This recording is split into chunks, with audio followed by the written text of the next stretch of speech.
May I invite everyone to please rise. Let us. Okay, tapo tayo. Ayan.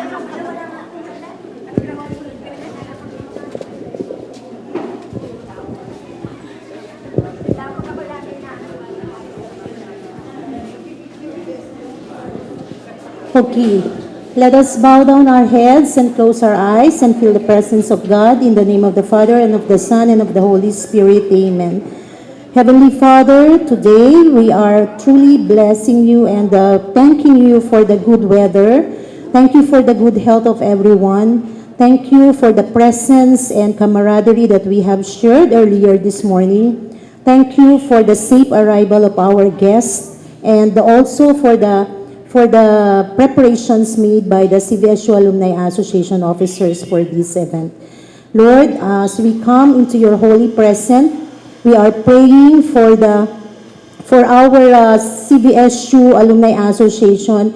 May this event today be successful, and may you please guide everyone who will be working, who will be pouring their hearts and hands in the work of the whole day event and all the activities that are within this program. May you truly bless us and help us accomplish the task that we are supposed to do today.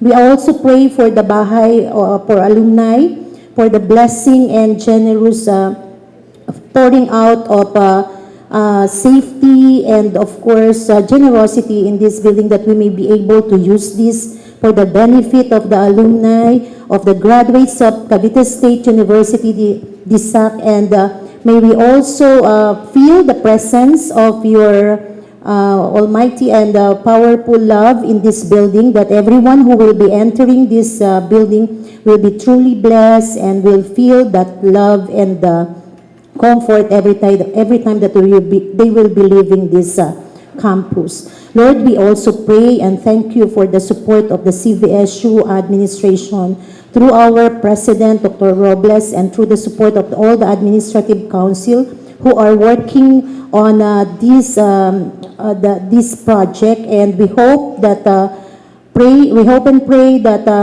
all the years that will be coming, we will continue be blessing this CVSU Bahay ng Alumni and all the officers who will be not only the current officers but the future officers of the CVSU Alumni DSAC Association will be truly and fruitfully serve the association in embracing all its tenets of truth, excellence, and service. May also bless us and the jubilarian who will be celebrating and hosting this event.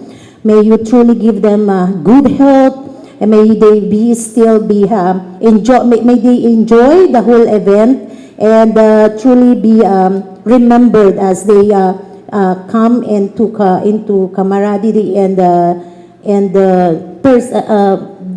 may they be truly remember everything that was that happened today. So again, all honor and glory be to your presence. In Jesus' name we pray. Amen. Okay, good morning everyone. Okay.